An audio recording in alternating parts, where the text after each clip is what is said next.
നമസ്കാരം. പ്രൈം ഡിബേറ്റിലേക്ക് സ്വാഗതം. ആദ്യം സ്ഥാനാർത്ഥികളെ രംഗത്തിറക്കി കരുത്തു കാട്ടിയതാണ് CPM. ഇപ്പോൾ സ്വന്തം സ്ഥാനാർത്ഥി പട്ടിക തിരിച്ചടിയായിരിക്കുകയാണോ? പാർട്ടി സെക്രട്ടറിയുടെ ഭാര്യയുടെ സ്ഥാനാർത്ഥിത്വം വിവാദമാകുമ്പോൾ അതിൽ പ്രതിഷേധിച്ച് പാർട്ടി വിട്ട TK ഗോവിന്ദനും ആലപ്പുഴയിൽ G സുധാകരന്റെ അതൃപ്തിയും CPMനെ ചോദ്യചിഹ്നത്തിലാക്കുന്നു. പയ്യന്നൂരിലെ TI മധുസൂദനെതിരെ V കുഞ്ഞികൃഷ്ണൻ വിമതനായി രംഗത്തിറങ്ങുന്നത് സാധാരണ പ്രതിഷേധമല്ല. പാർട്ടി അകത്തളത്തിലെ പൊട്ടിത്തെറി പുറത്തു കേൾക്കുന്ന ശബ്ദമാണ്. ഒരിക്കൽ ഇരുമ്പ് കോട്ടയെന്ന് വിളിച്ചിരുന്ന CPMന്റെ തട്ടകങ്ങളിൽ ഇന്ന് വിമതരുടെ കൊടി പാറുമ്പോൾ ചോദ്യം ശക്തമാകുന്നു. ഇത് ചില വ്യക്തികളുടെ അസംതൃപ്തിയോ അതോ പാർട്ടിയുടെ ഉള്ളറകളിൽ തിളയ്ക്കുന്ന വലിയ അസന്തോഷത്തിന്റെ പൊട്ടിപ്പുറപ്പാടോ? UDFിലാകട്ടെ വിജയപ്രതീക്ഷയ്ക്കിടയിലും സ്ഥാനാർത്ഥി പട്ടിക എവിടെയും എത്തിയിട്ടില്ല. ശത്രുക്കൾ വേണ്ട, K സുധാകരൻ മതി കോൺഗ്രസിനെ പ്രതിസന്ധിയിലാക്കാൻ എന്ന അവസ്ഥയിലേക്കാണോ കാര്യങ്ങൾ പോകുന്നത്? അമിത ആത്മവിശ്വാസത്തിൽ MPമാർ മത്സരിച്ച് സീറ്റുകൾ പിടിക്കാനാണോ ഈ തന്ത്രം? നേതൃത്വം ആത്മവിശ്വാസം കൂട്ടുകയാണോ അതോ ാണോ? കോൺഗ്രസിലെ ഈ തിരക്ക് പിടിച്ച നീക്കങ്ങൾ ഒടുവിൽ പാർട്ടിക്ക് കരുത്താവുമോ അതോ കുരുക്കാവുമോ? പ്രൈം ഡിബേറ്റ് ചർച്ച ചെയ്യും.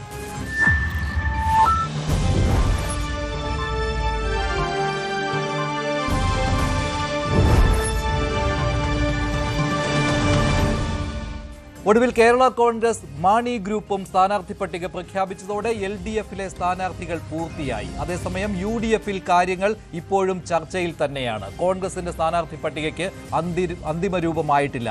ലീഗിലും അങ്ങനെ തന്നെയാണ്. ഒന്നിച്ച് സ്ഥാനാർത്ഥികളെ പ്രഖ്യാപിക്കുവാനുള്ള നീക്കമാണോ ഇപ്പോൾ നടക്കുന്നത്? മിക്കവാറും നാളെ സ്ഥാനാർത്ഥി പട്ടിക ഉണ്ടാവുമെന്നാണ് പ്രതീക്ഷ. അതല്ലെങ്കിൽ ഇന്ന് രാത്രി വൈകി സ്ഥാനാർത്ഥി പട്ടികയുടെ ആദ്യ രൂപമാകുമെന്നും പ്രതീക്ഷിക്കുകയാണ്. എന്തായാലും കോൺഗ്രസിലെ ചർച്ചകൾ തുടരുന്നു. നാളെ K സുധാകരനെ ഡൽഹി വിളിപ്പിച്ചിരിക്കുകയാണ്.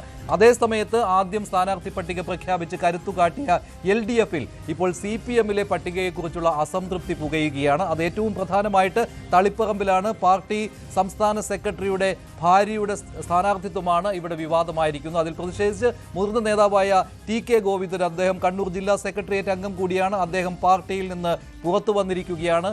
അദ്ദേഹം തളിപ്പറമ്പിൽ മത്സരിക്കുമെന്ന് പ്രഖ്യാപിച്ചിരിക്കുകയാണ്. പയ്യന്നൂരിൽ നേരത്തെ തന്നെ സ്ഥിതി വഷളായതാണ്. അതോടൊപ്പം തന്നെയാണ് ആലപ്പുഴയിലും G സുധാകരന്റെ വിമത ശബ്ദം പാർട്ടിയെ കുഴപ്പത്തിലാക്കിയിരിക്കുന്നു. അപ്പോൾ ആദ്യം സ്ഥാനാർത്ഥിത്വം പ്രഖ്യാപിച്ചത് വിനയായിട്ടുണ്ടോ എന്ന കാര്യം കൂടിയാണ്. അത് ഗുണകരമാക്കി മാറ്റുവാൻ CPMനും LDFിനും കഴിഞ്ഞിട്ടുണ്ടോ എന്ന കാര്യമുണ്ട്. ഒപ്പമാണ് BJPയുടെ സ്ഥാനാർത്ഥി പട്ടിക. ആദ്യഘട്ട സ്ഥാനാർത്ഥികളെ BJP ഇന്ന് പ്രഖ്യാപിച്ചിരുന്നത്. നേരത്തെ പറഞ്ഞിരുന്ന അതേ പേരുകൾ തന്നെയാണ് ആദ്യഘട്ട സ്ഥാനാർത്ഥി പട്ടികയിലും ഇടം പിടിച്ചിരിക്കുന്നത്. നേമത്ത് രാജീവ് ചന്ദ്രശേഖർ മത്സരിക്കുന്നു. കഴക്കൂട്ടത്ത് V മുരളീധരൻ, പാലക്കാട് ശോഭാ സുരേന്ദ്രൻ തുടങ്ങിയ പ്രമുഖ പേരുകൾ BJPയുടെ ആദ്യ സ്ഥാനാർത്ഥി പട്ടികയിൽ ഉണ്ട്. തുടക്കത്തിലെ സ്ഥാനാർത്ഥികളെ പ്രഖ്യാപിച്ചതുകൊണ്ടുള്ള ഗുണം LDFിന് എത്ര നാൾ മുന്നോട്ട് കൊണ്ടുപോകാൻ കഴിയും? CPMലെ കണ്ണൂരിലെ പൊട്ടിത്തെറി അത് മറച്ചു വെക്കുവാൻ CPMന് കഴിയുമോ? UDFിന്റെ സ്ഥാനാർത്ഥി പട്ടിക ഇനിയും നീളുമോ അതോ നാളെ തന്നെ ഉണ്ടാവുമോ? ഇങ്ങനെ ഒരുപാട് ചോദ്യങ്ങൾ ബാക്കി നിൽക്കുകയാണ്. Shri Sreeth Panicker, doctor B Jayaraj, advocate BN Haskar, Shri CK Shakir എന്നിവരാണ് പ്രൈം ഡിബേറ്റിൽ ചേരുന്നത്. ആദ്യം ഡോക്ടർ B ജയരാജ്, ആദ്യം സ്ഥാനാർത്ഥി പട്ടിക പ്രഖ്യാപിക്കുന്നത് ചില്ലറ കാര്യമല്ല, തർക്കങ്ങളില്ലാത്തതിൻ്റെ ഒരു സൂചന കൂടിയാണ്. പക്ഷേ തളിപ്പറമ്പിൽ കണ്ടിരിക്കുന്ന ഈ അവസ്ഥ, പാർട്ടിയുടെ തട്ടകത്തിൽ സംഭവിച്ചിരിക്കുന്ന ഈ പൊട്ടിത്തെറി, അതിനെ താങ്കൾ എങ്ങനെയാണ് കാണുന്നത്? TK ഗോവിന്ദൻ എന്ന് പറയുന്നത് ഒരു ചെറിയ മത്സ്യമല്ല. TK ഗോവിന്ദന്റെ ഒരു വാദം എന്ന് വെച്ച് കഴിഞ്ഞാൽ ഈ പാർട്ടി സെക്രട്ടറി ഗോവിന്ദ മാഷിന്റെ ഭാര്യയെ മത്സരിപ്പിക്കുന്നു, ഭർത്താവില്ലെങ്കിൽ ഭാര്യ മത്സരിക്കട്ടെ എന്ന് പറയുന്ന ഒരു ന്യായമാണ് TK ഗോവിന്ദൻ എന്ന് ഉന്നയിച്ചത്. പക്ഷെ നമ്മൾ TK ഗോവിന്ദന്റെ ചരിത്രം എന്നെടുത്ത് പരിശോധിച്ചു കഴിഞ്ഞാൽ TK ഗോവിന്ദന്റെ ഭാര്യ അതേ ഏരിയ കമ്മിറ്റി സെക്രട്ടറി ആയിരിക്കുന്ന സമയത്ത് അവിടെ പഞ്ചായത്തിലേക്ക് മത്സരിച്ച് പഞ്ചായത്ത് പ്രസിഡന്റ് ആയിട്ടുണ്ട്. അതിന് ഈ ഭാര്യയും ഭർത്താവും ഒന്നും വിഷയമല്ല, സ്വന്തം കാര്യത്തിൽ വിഷയമല്ല. വേറെ ആരെങ്കിലും അതുപോലെ തന്നെ പുതിയതായിട്ട് വന്ന ഒരാളല്ല. എമ്മി ഗോവിന്ദന്റെ ഭാര്യ എന്ന് പറയുന്നത് അവര് പടിപടിയായിട്ട് ഓൾ ഇന്ത്യ ഡെമോക്രാറ്റിക് വിമൻസ് അസോസിയേഷനിലൂടെ, യുവജന സംഘടനകളിലൂടെ, SFIയിലൂടെയൊക്കെ മുന്നോട്ട് വന്നൊരു സഖാവാണ്. അതിനുശേഷമാണ് ഗോവിന്ദ മാഷ് വിവാഹം കഴിക്കുന്നത്. അതിനുശേഷമാണ് പാർട്ടിയിൽ സജീവമായിരുന്നത്. ജോലി കഴിഞ്ഞതിന് ശേഷം, റിട്ടയർമെന്റിന് ശേഷമാണ് അവർ വീണ്ടും മത്സരിക്കാനായിട്ട് തീരുമാനിക്കുന്നത്.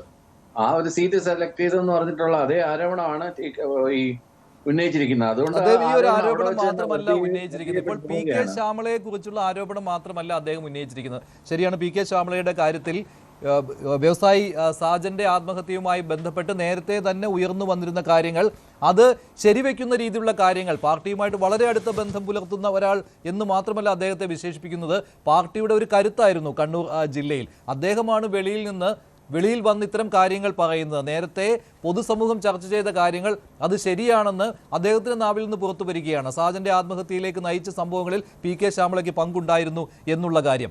അതുപോലെ തന്നെ പയ്യന്നൂരിലും അതേ കാര്യങ്ങൾ വന്നിരിക്കുകയായിരുന്നുവല്ലോ, പാർട്ടി ഫണ്ട് തട്ടിപ്പിനെ കുറിച്ചുള്ള കാര്യങ്ങൾ. അതും ഇദ്ദേഹം ശരിവെക്കുകയാണ് നടന്നിട്ടുണ്ട് എന്ന്. അപ്പോൾ തളിപ്പറമ്പ്, പയ്യന്നൂർ ഈ 2 പാർട്ടി കോട്ടകളിലാണ് വിള്ളൽ സംഭവിച്ചിരിക്കുന്നത്. കുഞ്ഞികൃഷ്ണൻ വിമതരായി മത്സരിക്കുകയാണ്.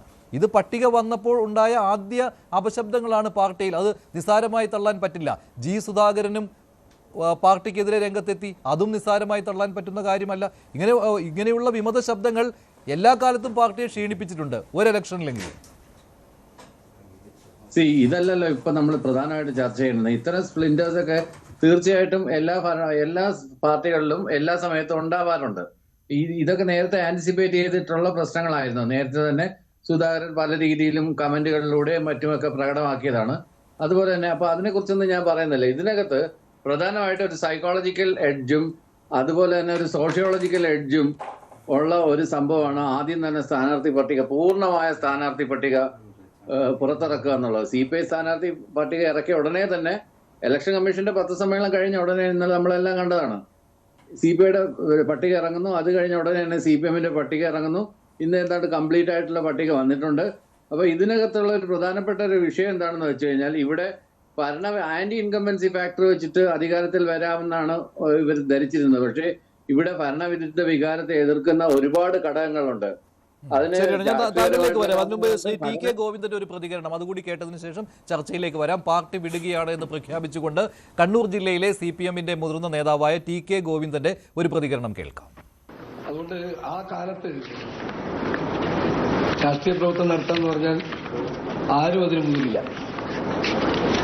എന്നാൽ അപ്പോഴാണ് ഞാൻ KSYFന്റെ താലൂക്ക് സെക്രട്ടറി ആയിട്ട് പോയിരുന്നത്. അന്ന് മരിച്ചുപോയ CK നാരായണൻ നിങ്ങൾ കേട്ടില്ല, CMB ആയി പിന്നീട് അയാൾ പോയി.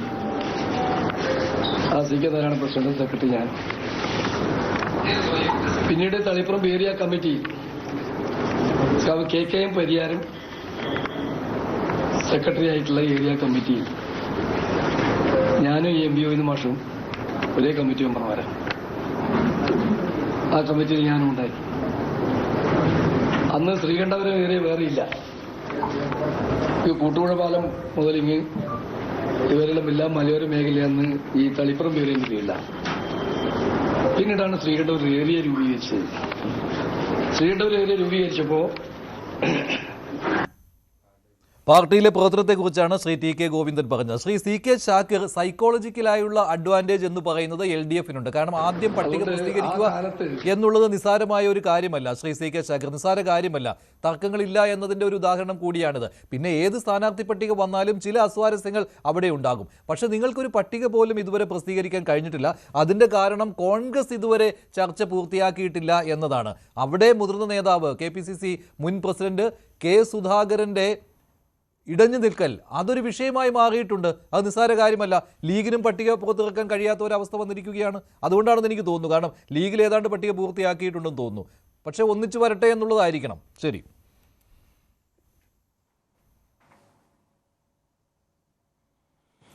അല്ല, CPM സ്ഥാനാർത്ഥി പട്ടിക പുറത്തിറക്കിയതുമായി ബന്ധപ്പെട്ട് ഏറ്റവും മുതിർന്ന കമ്മ്യൂണിസ്റ്റുകാരായിട്ടുള്ള നേതാക്കന്മാർ പാർട്ടി വിടുന്നത് ഒന്നൊന്നായി നമ്മൾ കാസർഗോഡ് മുതൽ തിരുവനന്തപുരം വരെ കണ്ടുകൊണ്ടിരിക്കുകയാണ്. അതോടൊപ്പം തന്നെ നിങ്ങൾ നേരത്തെ പറഞ്ഞു ഇടതുപക്ഷ ജനാധിപത്യ മുന്നണിയുടെ മറ്റ് ഘടകകക്ഷികളും പട്ടിക പുറത്തിറക്കുന്നു. എന്നാൽ നാട്ടിക MLA മുകുന്ദൻ ഉൾപ്പെടെ MLA ആയി സിറ്റിംഗ് MLA BJPയിലേക്ക് പോകുന്ന അതിദയനീയമായ ഇടതുപക്ഷ ജനാധിപത്യ മുന്നണിയുടെ ദുർഗതിയുടെ കൃത്യമായ ഉദാഹരണം നമ്മൾ കണ്ടുകൊണ്ടിരിക്കുന്നു. S രാജേന്ദ്രൻ എന്ന് പറയുന്ന നേതാവ് ഇന്ന് BJPയുടെ ടിക്കറ്റിൽ മത്സരിക്കാൻ വേണ്ടി സ്ഥാനാർത്ഥിയായി വരുന്നു. അങ്ങനെ എല്ലാ അർത്ഥത്തിലും ഈ 10 വർഷത്തെ ദുർഭരണം എന്തായിരുന്നു എന്ന് ഇന്ന് തളിപ്പറമ്പിലെ കമ്മ്യൂണിസ്റ്റ് നേതാവ് TK ഗോവിന്ദൻ കൃത്യമായി മാധ്യമങ്ങളോട് പറഞ്ഞത് നമ്മളെല്ലാവരും കേട്ടു. അദ്ദേഹം നേരത്തെ നമ്മളെല്ലാവരും ഉയർത്തിയിട്ടുള്ള ആരോപണങ്ങൾ ശരിവെക്കുന്ന തരത്തിൽ കൃത്യമായി പറയുന്നുണ്ട്. മുതിർന്ന കമ്മ്യൂണിസ്റ്റുകാരൻ, ഇത്രയും കാലം ശരിയായ കമ്മ്യൂണിസ്റ്റായി ജീവിച്ച അദ്ദേഹം MB ഗോവിന്ദൻ്റെ ഭാര്യയെ മത്സരിപ്പിക്കാനെടുത്തിട്ടുള്ള തീരുമാനം ശരിയല്ല, അത് ഒരു പ്രത്യേകതരം താല്പര്യത്തിൻ്റെ പുറത്താണ്. അഴിമതിയും സ്വജനപക്ഷപാതവും മറച്ചു വെക്കാനുള്ളതാണ്. കഴിഞ്ഞ തെരഞ്ഞെടുപ്പിൽ സഖാവ് വിജയരാഘവൻ്റെ ഭാര്യയായ ബിന്ദുവിനെ, അന്ന് വിജയരാഘവൻ CPM-ന്റെ സംസ്ഥാന സെക്രട്ടറി ചാർജിലായിരുന്നു, അദ്ദേഹത്തിൻ്റെ ഭാര്യയെ മത്സരിപ്പിച്ചു, മന്ത്രിയാക്കി.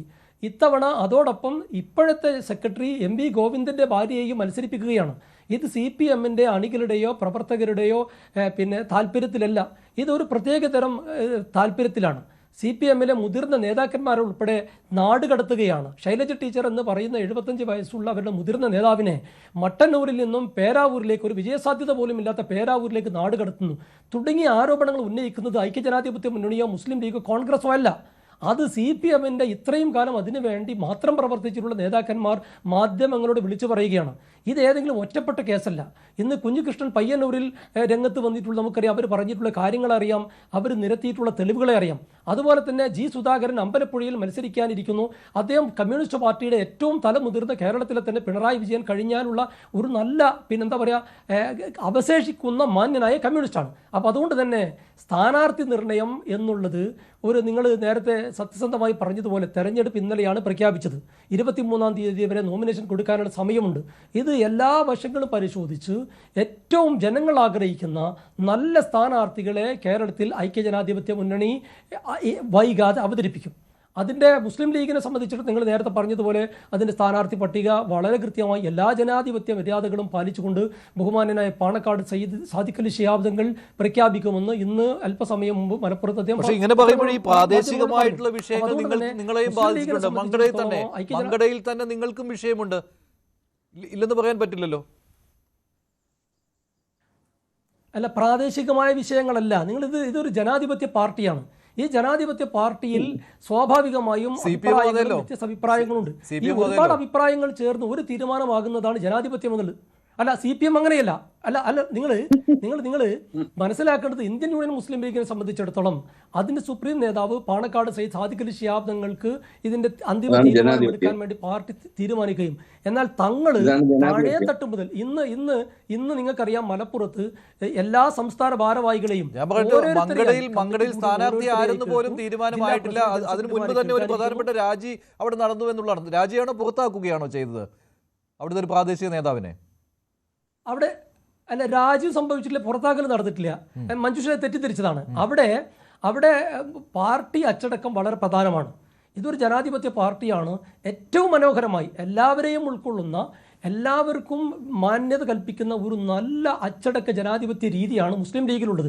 അപ്പോൾ അച്ചടക്ക വിരുദ്ധമായി സോഷ്യൽ മീഡിയയിലും സമൂഹമൊക്കെ പ്രതികരിച്ചതിന് സ്ഥാനത്ത് നിന്ന് മാറ്റി എന്നല്ലാതെ അവിടുത്തെ വേറെ തരത്തിലുള്ള ഒരു പുറത്താക്കലോ രാജ്യമൊന്നും അവിടെ ഉണ്ടായിട്ടില്ല. അപ്പോൾ പട്ടിക വരുന്നതിന് മുൻപ് തന്നെ നടപടി തുടങ്ങി എന്ന് പറയേണ്ടി വരും. പട്ടിക വരുന്നതിന് മുൻപ് തന്നെ നടപടി തുടങ്ങി. അത് പട്ടികയുമായി ബന്ധപ്പെട്ട നടപടിയല്ലല്ലോ. പട്ടികയുമായി ബന്ധപ്പെട്ട നടപടിയല്ലല്ലോ. അങ്ങനെ നിങ്ങൾ വ്യാഖ്യാനിക്കണ്ട. പിന്നെ ഏതെങ്കിലും വ്യക്തികളോട് അങ്ങനെ മഞ്ഞളാംകുഴിയാൽ സ്ഥാനാർത്ഥിയാണെന്ന് പാർട്ടി പ്രഖ്യാപിച്ചിട്ടില്ലല്ലോ. അത് സാദിഖ് അലി ശിഹാബ് തങ്ങൾ പ്രഖ്യാപിക്കുമ്പോഴല്ലേ അറിയാനിരിക്കുന്നുള്ളൂ. അതുവരെ ആരാണ് സ്ഥാനാർത്ഥി എന്ന് ആർക്കറിയാം? അല്ല, പരിഗണിക്കുന്ന പേരുകൾ നിങ്ങൾ ചാനൽ 2 മാസമായി കേരളത്തിലെ എല്ലാ ചാനലുകളും അവിടെ തിരുവമ്പാടി അങ്ങോട്ട് കൊടുത്ത്, പിന്നെ തവനൂർ ഇങ്ങോട്ടെടുത്ത്, അല്ലെങ്കിൽ പട്ടാമ്പി അവിടെ കൊടുത്ത്, മുസ്ലിം ലീഗിൽ ഈ സ്ഥാനാർത്ഥി എത്ര നിങ്ങൾ മാറ്റി പറഞ്ഞു? ന്യൂസ് 18 മറ്റ് ചാനലുകളൊക്കെ ആധികാരികമായി പറഞ്ഞു. എല്ലാം മാറ്റേണ്ടി വന്നിട്ടില്ലേ? മുസ്ലിം ലീഗിൻ്റെ സ്ഥാനാർത്ഥി പട്ടിക എല്ലാവരും അംഗീകരിക്കുന്ന വളരെ പിന്നെ മനോഹരമായ രീതിയിൽ സയ്യിദ് സാദിഖ് അലി ശിഹാബ് തങ്ങൾ പ്രഖ്യാപിക്കും. യുഡിഎഫിന്റെ മൊത്തം പട്ടികയെ കുറിച്ചാണ് ചോദിച്ചത്.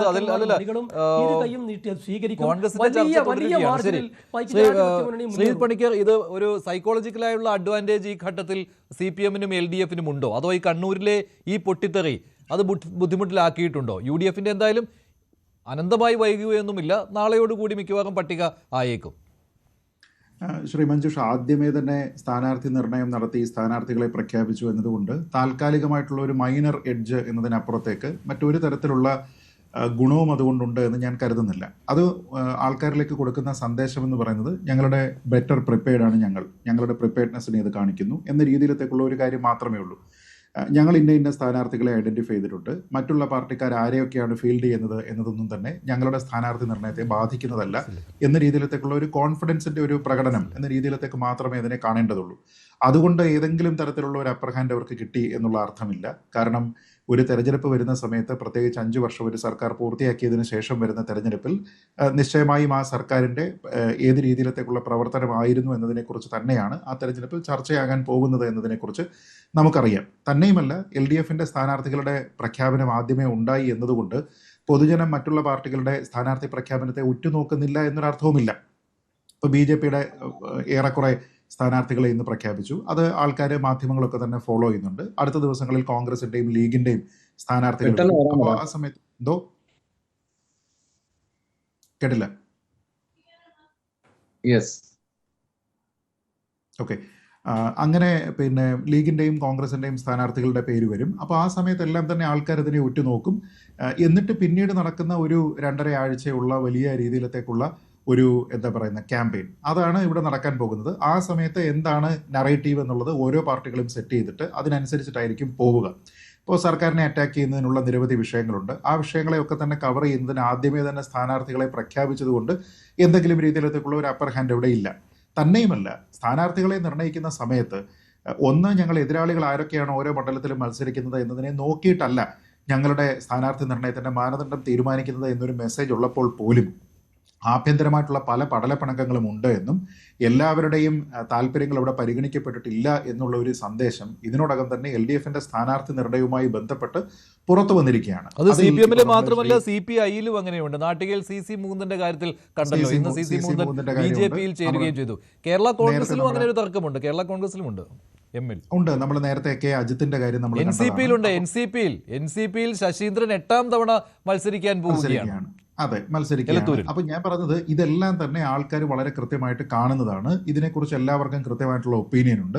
അതുകൊണ്ടൊരു അപ്പർ ഹാൻഡ് ഇല്ല. പക്ഷെ ഇവിടുത്തെ ഒരു പ്രധാനപ്പെട്ട പ്രശ്നം, CPM-നെ സംബന്ധിച്ചിടത്തോളം അവർക്കെതിരെ ആരോപണങ്ങൾ ഉന്നയിക്കുന്നത് മറ്റു പാർട്ടിക്കാരല്ല എന്നുള്ളതാണ്. അവരെല്ലാവരും ഇപ്പോഴും അവരുടെ സ്ഥാനാർത്ഥികളെ നിർണ്ണയിക്കുന്നതിന് വേണ്ടിയിട്ടും അവിടെയുള്ള പ്രശ്നങ്ങളൊക്കെ തന്നെ സോൾവ് ചെയ്യുന്നതിനും ശ്രമിക്കുന്ന സമയത്ത് CPM-നെതിരെ നിശ്ചയിക്കപ്പെട്ടിരിക്കുന്ന സ്ഥാനാർത്ഥികൾക്കെതിരെയുള്ള വലിയ ആരോപണം പാർട്ടിയുടെ ഉള്ളിൽ തന്നെയാണ്. ഇപ്പോൾ ശ്രീ TK ഗോവിന്ദൻ്റെ ഒക്കെ പ്രസ്താവനകൾ, അദ്ദേഹം പറയുന്ന അഭിപ്രായങ്ങളൊക്കെ തന്നെ ആ കോണ്ടെക്സ്റ്റിൽ വേണം കാണാൻ. ശ്രീമതി PK ശ്യാമളയെ ഇപ്പോൾ തളിപ്പറമ്പിലേക്ക് കൊണ്ടുവരികയാണ് എന്ന് പറയുമ്പോൾ ആദ്യമേ തന്നെ അതുമായി ബന്ധപ്പെട്ട് വലിയ മുറുമുറുപ്പുകൾ ഉണ്ടായിരുന്നു, അസ്വാരസ്യങ്ങൾ ഉണ്ടായിരുന്നു എന്ന് മാധ്യമങ്ങൾ ആ ഘട്ടത്തിൽ തന്നെ റിപ്പോർട്ട് ചെയ്തതാണ്. ഞാൻ തന്നെ, എനിക്ക് ഓർമ്മയുണ്ട്, ഞാൻ തന്നെ പങ്കെടുത്ത ഒരു ചർച്ചയിൽ ഞാൻ പറഞ്ഞതാണ്, എന്താണ് N സുകന്യയ്ക്കുള്ള അയോഗ്യത. നിങ്ങൾ PK ശ്യാമളയും N സുകന്യയും തമ്മിൽ കമ്പയർ ചെയ്ത് നോക്കുകയാണെന്നുണ്ടെങ്കിൽ നിങ്ങൾ ആദ്യത്തെ നറുക്ക് വീഴ്ത്തുക അക്കാര്യത്തിൽ N സുകന്യയ്ക്കാണ്. പക്ഷേ N സുകന്യയെ നിങ്ങൾ കമ്പയർ ചെയ്യുന്നില്ല. നിങ്ങൾ PK ശ്യാമളയുമായി ബന്ധപ്പെട്ട ഏതൊക്കെ കാര്യത്തിൽ നിങ്ങളൊരു കമ്പാരിസൺ കൊണ്ടുവന്നാലും അതിൽ N സുകന്യ മികച്ചു നിൽക്കുന്ന ഒരാളാണ്. ഇന്ന് ശ്രീ TK ഗോവിന്ദൻ പറഞ്ഞിരിക്കുമ്പോൾ തന്നെ N സുകന്യയുടെ പേര് പറയുന്നുണ്ട്. N സുകന്യ അവിടെ ചർച്ചയിൽ വന്നിരുന്നതാണ് എങ്കിലും അവരെ പരിഗണിച്ചില്ല എന്നുള്ളൊരു കാര്യമുണ്ട്. അപ്പം നമ്മൾ ഈ ചെരുപ്പിന്, കാലിൻ്റെ അളവിന് പറ്റുന്ന ചെരുപ്പ് എന്നതിനപ്പുറത്തേക്ക് ചെരുപ്പിൻ്റെ അളവിനനുസരിച്ച് കാല് വെട്ടുന്ന ഒരു പരിപാടി അവിടുത്തെ സ്ഥാനാർത്ഥി നിർണ്ണയത്തിൽ ഉണ്ടായിട്ടുണ്ട് എന്ന് അദ്ദേഹം പറയുന്നതിൽ വ്യക്തമാണ്. അതുകൊണ്ടാണല്ലോ അദ്ദേഹം പറയുന്നത് ഇത്തവണ എന്തായാലും ഒരു സ്ത്രീ തന്നെ അവിടെ മത്സരിക്കണം എന്ന് പറയുമ്പോഴത്തേക്ക് കുറേയധികം ആൾക്കാരെ, TK ഗോവിന്ദൻ അടക്കമുള്ള ഇതുവരെ ഇത്തരത്തെ സ്ഥാനങ്ങളിലേക്ക് വന്നിട്ടില്ലാത്ത ആൾക്കാരെ ഒറ്റയടിക്ക് മാറ്റി നിർത്തുന്നു. രണ്ടാമത് വന്നിരിക്കുന്നത് എന്താണ്, ഈ ആൾക്കാരെ പരിഗണിക്കുന്ന സമയത്ത് സുകന്യ പോലുള്ള ആൾക്കാരെ മാറ്റിവെക്കുന്നു. പിന്നീട് അവിടെ വലിയ രീതിയിലത്തേക്കുള്ള പ്രതിഷേധം ഉണ്ടാകുന്നുണ്ട്. അവരുടെ ജില്ലാ കമ്മിറ്റി യോഗത്തിൽ തന്നെ പ്രതിഷേധം ഉണ്ടാകുന്നുണ്ട്. പക്ഷേ ആ പ്രതിഷേധത്തിനെ മൈൻഡ് ചെയ്യുന്നില്ല. എന്ന് വെച്ച് കഴിഞ്ഞാൽ എന്താ, ഇവർ ഉദ്ദേശിക്കുന്നത് ആരെയാണോ ആദ്യം തീരുമാനിച്ചിരിക്കുന്നത് ആ ആളിലേക്ക് എത്തുന്നതിന് വേണ്ടിയിട്ട് ഉണ്ടായിരിക്കുന്ന എല്ലാ പ്രതിഷേധം ഇത് പാർട്ടിയുടെ സാധ്യതകളെ ബാധിക്കുമോ എന്നുള്ളതാണ്. ഇപ്പോൾ CPM-ൽ വിമത ശബ്ദം ആദ്യത്തേതൊന്നുമല്ല, കണ്ണൂരിൽ തന്നെ പലതവണ ഉണ്ടായിട്ടുള്ളതാണ്. ഇവിടെ തന്നെ പയ്യന്നൂരിൽ V കുഞ്ഞികൃഷ്ണൻ സ്ഥാനാർത്ഥിയായി മത്സരിക്കാൻ പോവുകയാണ്. ഈ 2 മണ്ഡലങ്ങളിലെയും വിമത ശബ്ദങ്ങൾ അത് ഏതെങ്കിലും രീതിയിൽ ബാധിക്കുമോ? താങ്കൾ എങ്ങനെയാണ് കാണുന്നത്?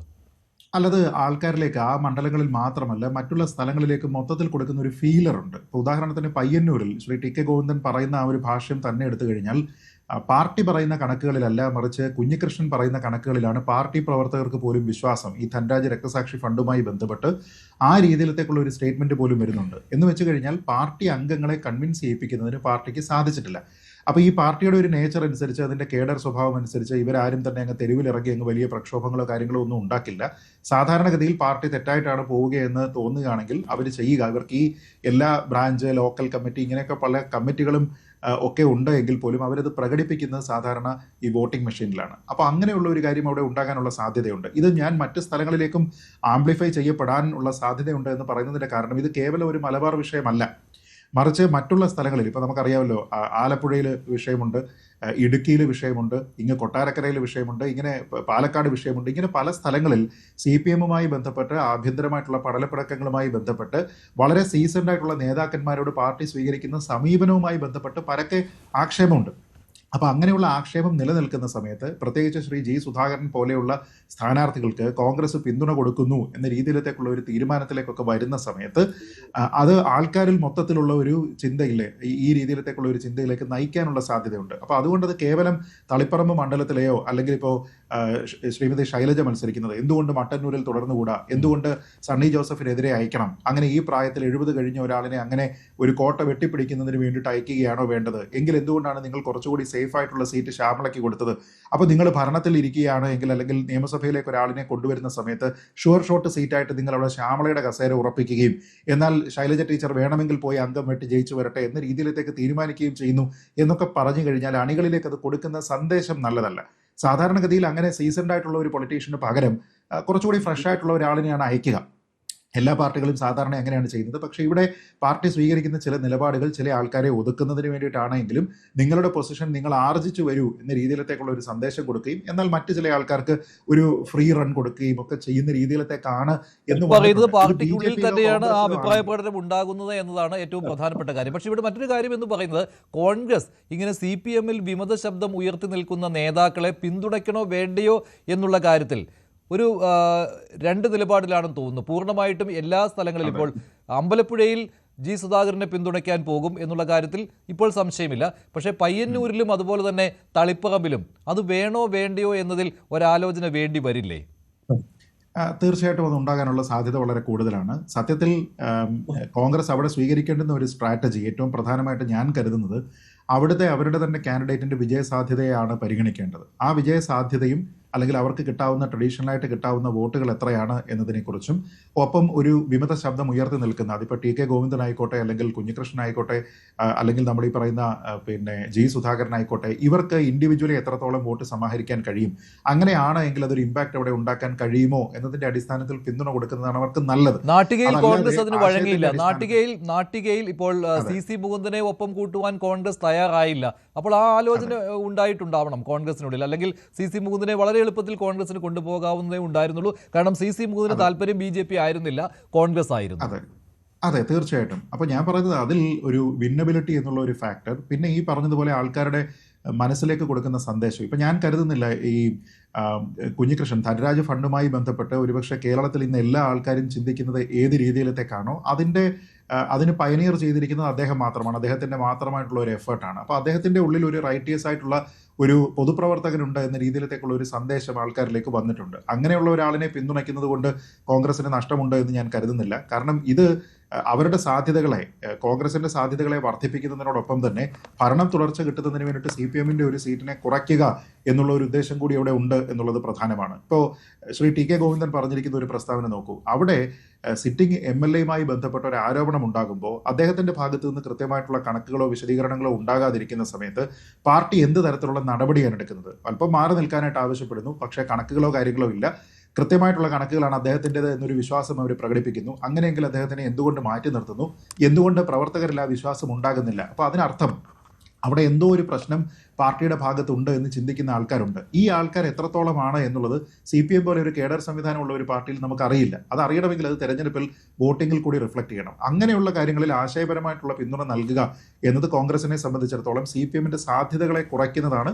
ഒപ്പം ഇങ്ങനെയുള്ള ജനറൽ ആയിട്ടുള്ള പക്ഷേ TK ഗോവിന്ദനെയും പിന്തുണയ്ക്കുവാനുള്ള സാധ്യതയാണ് കാണുന്നത്. UDF-ൽ അത് ആ രീതിയിലുള്ള ചർച്ചകൾ തുടങ്ങിക്കഴിഞ്ഞു. ശ്രീ ഡോക്ടർ B ജയരാജ്, ഇതെല്ലാം പാർട്ടിക്ക് ഉള്ളിൽ നിന്ന് തന്നെ വരുന്ന കാര്യങ്ങളാണ്.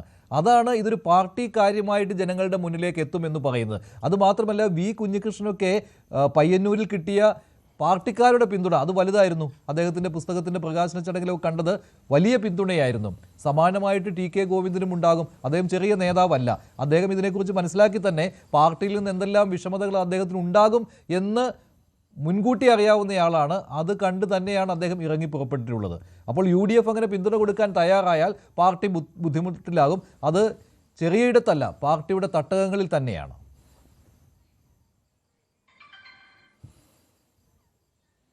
ഇതിനകത്തൊരു കാര്യം എന്ന് വെച്ചാൽ UDF ഇപ്പോൾ സീറ്റ് കൊടുക്കാൻ ഇല്ലാതെ കിടന്ന് കഷ്ടപ്പെടുകയാണ്. അതവിടെ നിൽക്കട്ടെ. കുഞ്ഞികൃഷ്ണൻ്റെ അധ്യായം നേരത്തെ ക്ലോസ് ചെയ്തതാണ് ആ പുസ്തക പ്രകാശനത്തോടു കൂടി. കാരണം ആ പുസ്തക പ്രകാശനം നടത്തിയപ്പോൾ കേരളത്തിൽ നിന്ന് അങ്ങോളം ഇങ്ങോളം എനിക്കറിയാവുന്ന കൊല്ലം ജില്ലയിൽ നിന്നുള്ള CPM വിമതർ വരെ പങ്കെടുത്തൊരു പരിപാടിയാണത്. അതിൻ്റെ അകത്ത് ആൾക്കൂട്ടമൊന്നും പറയണ്ട. കൊല്ലം ജില്ലയിൽ നിന്ന് വന്ന് പങ്കെടുത്ത സ്ഥിരമായിട്ട് വിമർശിച്ചുകൊണ്ടിരിക്കുന്ന SM കോളേജിൽ റിട്ടയർഡ് അധ്യാപകരടക്കം ആ ചടങ്ങിൽ പങ്കെടുത്തിരുന്നു. അതിൻ്റെ വ്യാപ്തി മനസ്സിലാക്കിയാൽ തന്നെ ഏതെല്ലാം ജില്ലകളിൽ നിന്ന് ആളിനെ പങ്കെടുപ്പിച്ചിട്ടാണ് അവിടെ ആളിനെ നിറച്ചതെന്നുള്ള കാര്യം നമുക്ക് വ്യക്തമായിട്ട് അറിയാം. സകല മാർക്സിസ്റ്റ് വിരുദ്ധരുടെയും കൂട്ടായ്മയാണ് അവിടെ കണ്ടത്.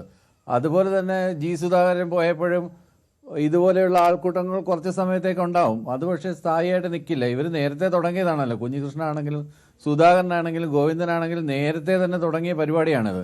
അത് ജനങ്ങൾക്കറിയാം, പാർട്ടിയെ സ്നേഹിക്കുന്നവർക്കറിയാം, പാർട്ടി കേഡർമാർക്കറിയാം. ഇതിനകത്ത് നമ്മൾക്ക് ഒരേ ഒരു കാര്യം, ഈ ലിബറലൈസേഷൻ, ഗ്ലോബലൈസേഷൻ എന്നൊക്കെ പറഞ്ഞിട്ടുള്ള വേൾഡ് ബാങ്കിൻ്റെ പദ്ധതികൾ അവതരിപ്പിച്ചപ്പോൾ അവർ പറഞ്ഞത് there is no other alternative TINA എന്നാണ് പറഞ്ഞത്.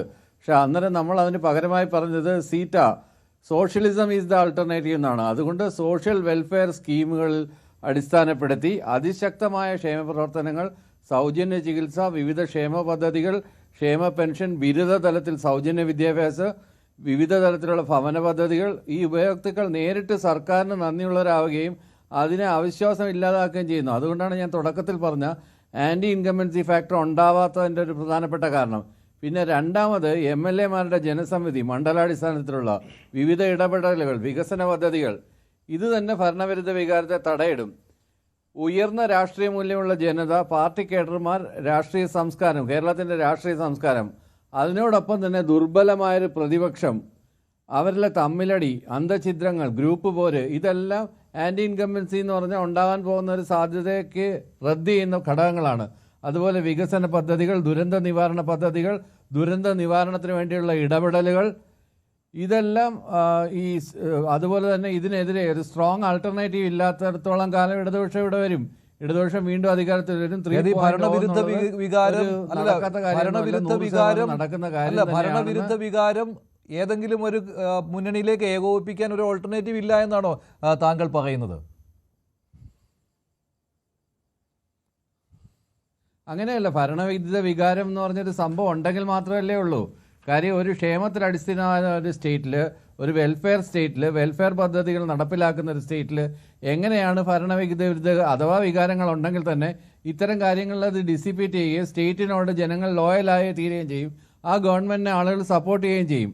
അതുപോലെ ന്യൂ ജനറേഷൻസിനുള്ള പ്രോബ്ലംസിന് എങ്ങനെയാണ് നമ്മൾ ഐഡൻറ്റിഫൈ ചെയ്യുന്നത്, അതുപോലെ അഡോളസൻസ് കേരളം വിട്ട് പറക്കുന്നതിനെക്കുറിച്ച് പുതിയ വിദ്യാഭ്യാസ പദ്ധതികൾ, പുതിയ വികസന കാഴ്ചപ്പാട്, ഇതൊക്കെയാണ് നമ്മൾ അവതരിപ്പിക്കുന്നത്. അതാണ് ചെയ്തുകൊണ്ടിരിക്കുന്നത്. കിഫ്ബി ഫണ്ട് വഴി അനുവദിച്ചിട്ടുള്ള ഇൻഫ്രാസ്ട്രക്ചർ ഡെവലപ്മെൻറ്റ്, എങ്ങനെ നമ്മുടെ യൂത്തിനെ, കേരളത്തിനെ വൃദ്ധസദനങ്ങളുടെ ഒരു കോട്ടയാക്കി മാറ്റാതിരിക്കാൻ, വൃദ്ധസദനങ്ങൾ വൃദ്ധന്മാർ മാത്രം താമസിക്കുന്ന ഒരു സ്ഥലമാക്കി മാറ്റാതിരിക്കാൻ ഉള്ള പദ്ധതികളാണ് നമ്മൾ ആവിഷ്കരിക്കുന്നത്. കേരളത്തിലെ യുവാക്കളെ ബ്രെയിൻ ഡ്രെയിൻ ഇല്ലാതെ നമ്മൾ ഇവിടെ തന്നെ നിലനിർത്താനായിട്ടുള്ള പദ്ധതികളാണ് ആവിഷ്കരിക്കുന്നത്. അതിനു വേണ്ടിയിട്ടാണ് പുതിയ വിദ്യാഭ്യാസ പദ്ധതികൾ, FIUGP അടക്കമുള്ള പദ്ധതികൾ നടപ്പിലാക്കുന്നത്. വിഴിഞ്ഞം പോർട്ട് പോലുള്ള പുതിയ പുതിയ ഗ്രാൻഡ് പ്രോജക്റ്റുകൾ, അതിനെ തുടർന്നുള്ള ഇൻഫ്രാസ്ട്രക്ചർ ഡെവലപ്മെൻറ്റ്, പിന്നെ സ്റ്റാർട്ടപ്പ് പദ്ധതികൾ, ഈസ് ഓഫ് ഡൂയിങ് ബിസിനസ്, ഇങ്ങനെ എന്ന് പറഞ്ഞ് വേണ്ട എല്ലാ തലങ്ങളിലും വികസനോന്മുഖമായ ഒരു സമൂഹം, ഒരു പുതു കേരളമാണ് മുന്നോട്ട് വയ്ക്കുന്നത്. ഒരു നവകേരള നിർമ്മിതിക്ക് വേണ്ടിയിട്ടാണ് ഈ ഗവൺമെൻറ് നിൽക്കുന്നതെന്നുള്ള കാര്യം വളരെ കൃത്യമായിട്ട് ജനങ്ങൾക്ക് അറിയാവുന്ന കാര്യമാണ്. അവിടെ ഇപ്പോൾ ഈ നേരത്തെ ഷാക്കിർ പറഞ്ഞപ്പോൾ ഭരിച്ചു മുടിച്ചെന്ന്, എന്താണ് ഇവിടെ ഭരിച്ചു മുടിച്ചെന്നൊക്കെ ഒരു വാക്യത്തിന് ഒപ്പിച്ച് പറയാന്നല്ലാതെ ഒരു കാര്യം പോലും ചൂണ്ടിക്കാണിക്കാൻ നിങ്ങൾ പല മണ്ഡലങ്ങളിലും സ്ഥാനാർത്ഥികളെ കണ്ടെത്തേണ്ട എന്നുള്ളൊരു തീരുമാനത്തിലേക്ക് വരികയാണ്. അതിന് ഒരു ഉദാഹരണം അമ്പലപ്പുഴയാണ്, പിന്നെയുള്ളത് പയ്യന്നൂരാണ്, പിന്നെയുള്ളത് തളിപ്പറമ്പാണ്. ഇപ്പോൾ നെന്മാറയിൽ പോലും ഇപ്പോൾ കെ ബാബുവിന് സീറ്റ് ഇല്ലാത്തത് കൊണ്ട് അദ്ദേഹത്തെ UDF ക്യാമ്പിലേക്ക് കൊണ്ടുവന്നാലോ എന്നുള്ള ആലോചനകൾ നടക്കുന്നു. അപ്പോൾ നിങ്ങൾക്ക് ബുദ്ധിമുട്ടേണ്ടി വരില്ല ഇങ്ങനെയുള്ള കാര്യങ്ങളിൽ, പക്ഷേ അത് മണ്ടത്തരമായി പോകുമെന്നാണ്. കാരണം ഇങ്ങനെ സ്വന്തം സ്ഥാനാർത്ഥികളെ നിർത്താതെ CPM-ൻ്റെ വിമതരെ ആശ്രയിച്ചാൽ അത് ഗുണത്തേക്കാളേറെ ദോഷമാകുമോ എന്ന്. ഇപ്പോൾ CC മുകുന്ദനെ നിങ്ങൾ പിന്തുണയ്ക്കാൻ തീരുമാനിച്ചില്ല, അതുകൊണ്ട് നിങ്ങളുടെ സ്വന്തം സ്ഥാനാർത്ഥി നാട്ടികയിലുണ്ടാകും. ആ തീരുമാനം മറ്റു മണ്ഡലങ്ങളിലേക്ക് വരുന്നില്ല എങ്കിൽ അത് തിരിച്ചടി ഉണ്ടാക്കുമെന്നാണ്.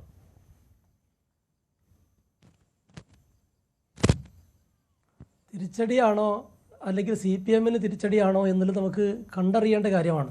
കണ്ടറിയണമെന്ന് മാത്രമല്ല, നിയോജക മണ്ഡലം ഇപ്പം നേരത്തെ ശ്രീജിത്ത് പണിക്കർ പറഞ്ഞതുപോലെ ഇത് CPM-ന്റെ ഒരു ശൈലി അനുസരിച്ച് പ്രധാനമായി ഇത് പ്രതികരിക്കാൻ പോകുന്നത് 9-ാം തീയതിയിലെ വോട്ടെടുപ്പിലായിരിക്കും. നിങ്ങളെയൊക്കെ നമ്മളെപ്പോലും അത്ഭുതപ്പെടുത്തുന്ന റിസൾട്ടായിരിക്കും മെയ് 4-ാം തീയതി വരിക. നമ്മൾ 100-101 സീറ്റാണ് നേരത്തെ UDF-ന്റെ നേതാക്കന്മാർ പ്രതീക്ഷിച്ചിരുന്നത്. എന്നാൽ ഇത് അതുക്കും മേലെ പോകുന്ന ഒരു സാഹചര്യത്തിലേക്ക് CPM-കാർ തന്നെ ഐക്യജനാധിപത്യ മുന്നണിയെ വലിയ ഭൂരിപക്ഷത്തിൽ കേരളത്തിൽ പ്രതിപക്ഷമില്ലാത്ത രീതിയിലേക്ക് കൊണ്ടുപോകുമോ എന്നുള്ളൊരു സാഹചര്യത്തിലേക്ക് പോകുന്നത്. ഇപ്പം നേരത്തെ സംസാരിച്ച സുഹൃത്ത് പറഞ്ഞ ചില കാര്യങ്ങളോട് മറുപടി പറയാൻ എനിക്ക് ഒരു മിനിറ്റ് സമയം തരണം. അദ്ദേഹം, നമുക്കറിയാം കേരളക്കരയിൽ ഉണ്ടായിട്ടുള്ള ഏറ്റവും വലിയ ദുരന്തങ്ങളിലൊന്നാണ് വയനാട്ടിലെ മുണ്ടക്കൈ ചൂരൽമലയിൽ ഉണ്ടായത്. 2024 ജൂലൈ 30-ാം തീയതി ആ ദുരന്തമുണ്ടായിട്ട് ഈ സമയം വരെ അന്ന് ജനങ്ങൾ കൊടുത്ത 800 കോടി രൂപ പോലും ചെലവഴിക്കാതെ ഈ സർക്കാരിൻ്റെ ഈ കാലാവധി കഴിയുന്നതിന് തൊട്ട് മുമ്പ് ഒരു തട്ടിക്കൂട്ട് ഉദ്ഘാടനം നടത്തി അവിടെ 178 വീടുകൾ നിർമ്മിച്ചു എന്ന് പറഞ്ഞ് ആ വീടുകൾ പോലും ഇപ്പോഴും ഈ തെരഞ്ഞെടുപ്പ് നടക്കുന്ന ഏപ്രിൽ 9-ാം തീയതി പോലും കൈമാറ്റം ചെയ്യാൻ കഴിയാതെ 800 കോടിയോളം രൂപ ദുരന്തബാധിതർക്ക് വേണ്ടി മലയാളികൾ അകമടിഞ്ഞ് സംഭാവന ചെയ്തിട്ടുള്ള പണം പോലും ചെലവഴിക്കാത്ത, ദുരന്തത്തിൻ്റെ ഫണ്ട് പോലും വകമാറ്റി ചെലവഴിക്കുന്ന ആളുകളാണ് കേരളം ഭരിക്കുന്നത്. എന്നിട്ട് അതുപോലും PR ടീമിനെ വെച്ച് അത് മാർക്സിസ്റ്റ് പാർട്ടിയുടെ എന്താ പറയുക ഒരു നേട്ടമാണ്.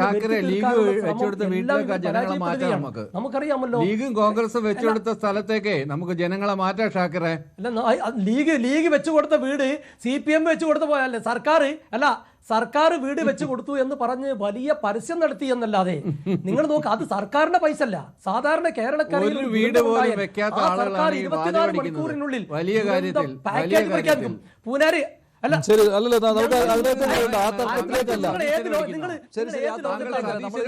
പട്ടികയെ കുറിച്ച് ചർച്ച ചെയ്യുമ്പോൾ അതിലേക്ക് 51 വീടുകൾ 3 ബെഡ്റൂമുള്ള മനോഹരമായ വീടുകൾ മുസ്ലിം ലീഗ് നിർമ്മിച്ചു. ആ ആളുകൾ അവിടെ താമസം തുടങ്ങി. നിങ്ങൾ 800 കോടി രൂപ കേരളത്തിലെ പൊതുജനങ്ങളിൽ നിന്ന് മറ്റ് കേരളത്തിൽ ഇഷ്ടപ്പെടുന്ന മറ്റ് സ്ഥലങ്ങളിലെ ആളുകളൊക്കെ കൊടുത്ത പൈസ പിണറായി വിജയൻ എന്താണ് കാണിച്ചത് എന്ന് ഈ തെരഞ്ഞെടുപ്പിൽ നിങ്ങൾ മറുപടി പറയേണ്ടി വരും.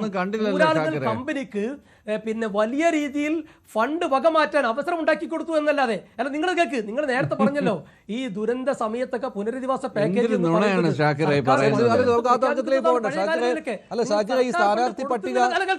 ഡൽഹിയിലെ ചർച്ചയിൽ വരുന്ന വിവരങ്ങൾ ശുഭകരമല്ല. ഡൽഹിയിലെ കോൺഗ്രസിന്റെ സ്ഥാനാർത്ഥി പട്ടികയിൽ നിന്ന് വരുന്ന വിവരങ്ങൾ ശുഭകരമല്ല.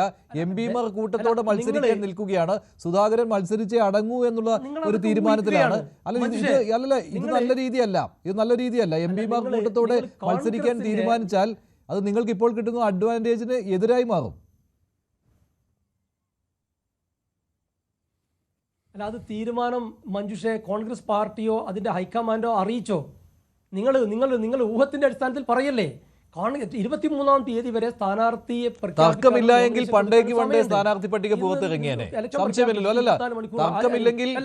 തർക്കമില്ലെങ്കിൽ ഇത്രയും വൈകേണ്ട കാര്യമില്ല. നമുക്കറിയാലോ. പഴയ കാലങ്ങളെ അപേക്ഷിച്ച് കോൺഗ്രസിൽ കാണുന്ന ഒരു ഐക്യം എന്ത് വില കൊടുത്തും കേരളത്തെ രക്ഷപ്പെടുത്താൻ, പിണറായി വിജയന്റെ ഈ 10 വർഷത്തെ ദുർഭരണത്തിൽ നിന്ന് കേരളത്തെ രക്ഷപ്പെടുത്താൻ കേരളത്തിലെ എല്ലാ വിഭാഗം ജനങ്ങളും CPM-ന്റെ തലമുതിർന്ന നേതാക്കന്മാർ പോലും ഈ പിണറായി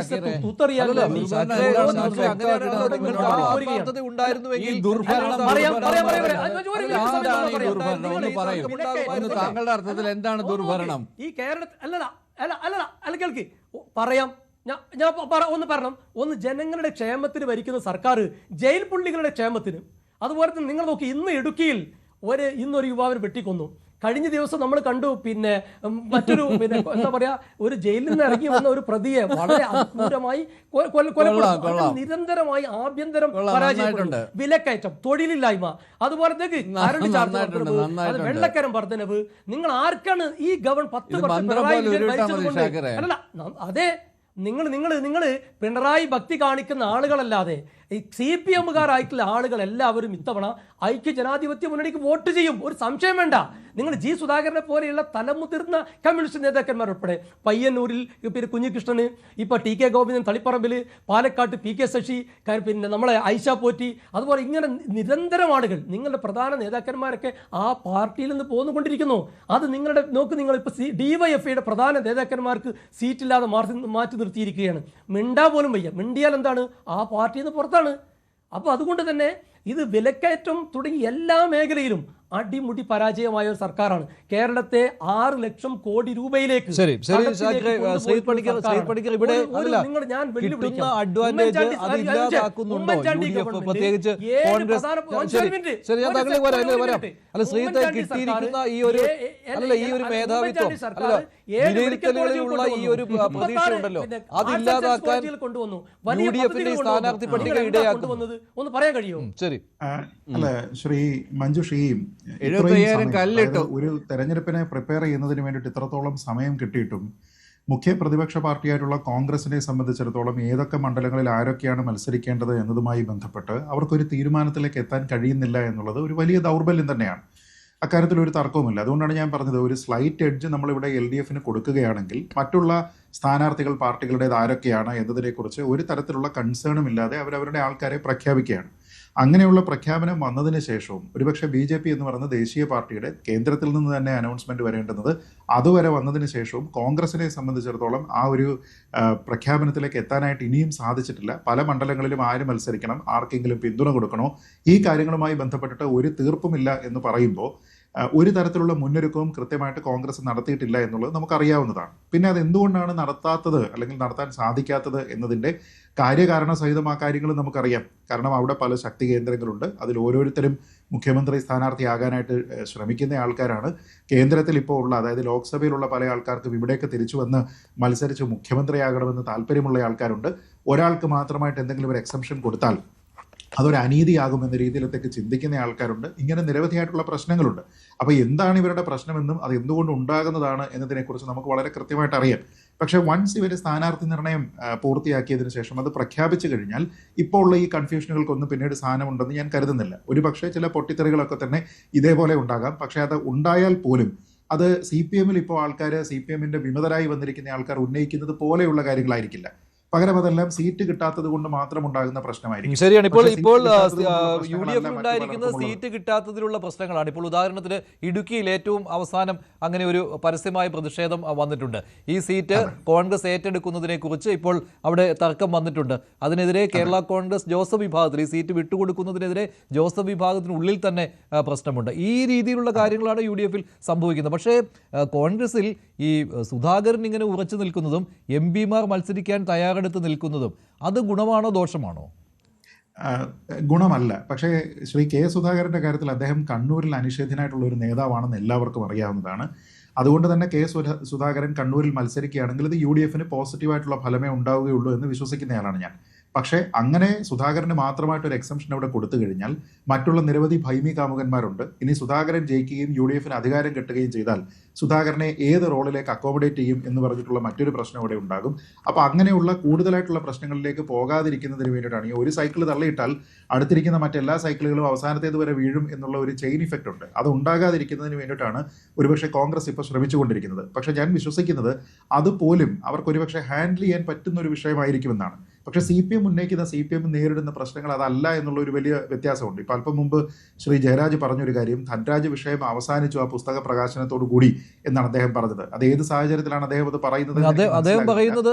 അദ്ദേഹം പറയുന്നത് ഇപ്പോൾ കുഞ്ഞികൃഷ്ണന്റെ പുസ്തക പ്രകാശനത്തിൽ കണ്ണൂരിലെയും പയ്യന്നൂരിലെയും നേതാക്കളല്ല വന്നത്, മറ്റ് ജില്ലകളിൽ നിന്നുള്ളവർ വന്ന് അവിടെ ആ സമ്മേളന വേദി നിറയ്ക്കുകയായിരുന്നു എന്നാണ്. എക്സാക്ട്ലി. ശ്രീ ജയരാജ് അത് പറയുന്നതിന് തൊട്ട് മുമ്പ് ഞാൻ പറഞ്ഞ ഒരു ഭാഗം അദ്ദേഹം ഈ ചർച്ച കഴിഞ്ഞതിന് ശേഷം അതിൻ്റെ വീഡിയോ കണ്ടാൽ അദ്ദേഹത്തിന് കൃത്യമായിട്ട് മനസ്സിലാകും. ഞാൻ അപ്പോൾ പോലും ഞാൻ പറഞ്ഞത് ഈ പല വിഷയങ്ങളും പ്രാദേശികമായിട്ടുള്ള വിഷയങ്ങളല്ല, അത് കേരളത്തിൽ മറ്റ് സ്ഥലങ്ങളിലെല്ലാം തന്നെ ചർച്ച ചെയ്യാനായിട്ട് സാധ്യതയുണ്ട്. അതായത് മലബാർ വിഷയമല്ല, ഇത് പാർട്ടി വിഷയമാണ്. പാർട്ടി വിഷയമാണ്. അപ്പോൾ കൊല്ലത്ത് നിന്നുള്ള ആൾക്കാർ, അത് CPM വിമതരായിക്കോട്ടെ, CPM-നോട് എതിർപ്പുള്ള ആൾക്കാരായിക്കോട്ടെ, അവർ മലബാറിലെ കുഞ്ഞികൃഷ്ണന്റെ പുസ്തക പ്രകാശനത്തിൽ എത്തി എന്ന് പറഞ്ഞാൽ അതിലൊരു ഇൻഹറന്റ് ആയിട്ടുള്ള ഒരു മെസ്സേജ് ഉണ്ട്. ആ മെസ്സേജ് CPM കൃത്യമായിട്ട് വായിക്കുന്നുണ്ടോ എന്നുള്ളതാണ് ഞാൻ ചോദിക്കുന്നത്. ധൻരാജിന്റെ വിഷയം എന്ന് പറയുന്നത് CPM മാത്രം ചിന്തിക്കേണ്ടുന്ന ഒരു വിഷയമോ മലബാറിലുള്ള പാർട്ടിക്കാർ മാത്രം ചിന്തിക്കേണ്ടുന്ന ഒരു വിഷയമോ അല്ല. മറിച്ചത് കേരളത്തിൽ മൊത്തത്തിലുള്ള ആൾക്കാരും പ്രത്യേകിച്ച് പാർട്ടി പ്രവർത്തകരും മൊത്തത്തിലും താല്പര്യത്തോടു കൂടി കാണുന്ന ഒരു വിഷയമാണ്. അതുകൊണ്ടാണ് ശ്രീ TK ഗോവിന്ദനെ പോലൊരാൾക്ക് കുഞ്ഞികൃഷ്ണൻ പറഞ്ഞ കണക്കിനോടൊപ്പമാണ് ആൾക്കാർ എന്ന രീതിയിലത്തേക്കുള്ള ഒരു അഭിപ്രായ പ്രകടനത്തിന് വരുന്നത്. അപ്പൊ അതിനെ ഒരു മണ്ഡലത്തിന്റെ വിഷയമായിട്ട് മാത്രം കാണുക എന്ന് പറയുന്നത് തെറ്റായിട്ടുള്ള ഒരു റീഡിംഗ് ആണ്. നേരത്തെ തന്നെ ഈ കാര്യങ്ങൾ നേരത്തെ തന്നെ അറിയാവുന്നതുകൊണ്ട് നേരത്തെ തന്നെ പാർട്ടിയിൽ നിന്ന് പുറത്തേക്ക് വന്ന ശ്രീ അഡ്വക്കേറ്റ് BN ഹസ്കർ കൂടി ചേരുകയാണ്. Advocate BN Haskar, TK Govindan party വിട്ടതിനെ താങ്കൾ എങ്ങനെയാണ് കാണുന്നത്? അല്ല, ഞാനിതൊക്കെ തന്നെ വളരെ മുമ്പേ പ്രവചിച്ചിരുന്നതാണ്. ഒരുപക്ഷെ കേരള രാഷ്ട്രീയത്തിൽ CPM-നെ വളരെ കൃത്യമായി സസൂക്ഷ്മം നിരീക്ഷിച്ചുകൊണ്ടിരിക്കുന്ന ആളെന്ന നിലയിലും CPM-നുള്ളിൽ നിൽക്കുന്ന വിവരങ്ങൾ അറിയുന്ന ആളെന്ന നിലയിലുമാണ് എനിക്കിത് പ്രവചനാത്മകമായി തന്നെ പറയാൻ കഴിയുമായിരുന്നത്. ഇത് ഇനിയും മറ്റു ചിലർ കൂടി പാർട്ടി വിട്ട് പുറത്തു വരാൻ പോകുന്നത്. പാർട്ടിയുടെ ഏറ്റവും മുതിർന്ന സെക്രട്ടേറിയറ്റ് മെമ്പർ കണ്ണൂരെ സംബന്ധിച്ചിടത്തോളം TK ഗോവിന്ദൻ പുറത്തു വരുമ്പോൾ TK ഗോവിന്ദനെ സംബന്ധിച്ചിടത്തോളം അദ്ദേഹം ആ മണ്ഡലത്തിൽ മാത്രം നിറഞ്ഞു നിൽക്കുന്ന സാന്നിധ്യമില്ല. കണ്ണൂരിലെ പാർട്ടിയുടെ സെക്രട്ടേറിയറ്റ് മെമ്പർമാരിൽ മൂന്നാമനാണ് അദ്ദേഹം. അദ്ദേഹം പുറത്തു വരികയും അദ്ദേഹത്തിന്റെ മയിൽ എന്ന് പറയുന്ന ഡിവിഷനിൽ കഴിഞ്ഞ ജില്ലാ പഞ്ചായത്ത് ഡിവിഷൻ കഴിഞ്ഞ പഞ്ചായത്ത് തെരഞ്ഞെടുപ്പിൽ പരാജയപ്പെടുകയും ചെയ്യുന്ന സാഹചര്യം ഉണ്ടായി. അത് കണ്ണൂരിലെ CPM-നെ വല്ലാതെ ഉലയ്ക്കുന്ന സാഹചര്യം കൂടിയാണ്. കുഞ്ഞികൃഷ്ണൻ പറഞ്ഞു വെച്ചിട്ടുള്ളത് നേതൃത്വം അണികളെ തിരുത്തേണ്ടത് നേതൃത്വത്തെ അണികൾ തിരുത്തേണ്ടത് എന്ന പുസ്തകത്തിലൂടെ മാത്രമല്ല, അതൊരു വലിയ മെസ്സേജാണ്.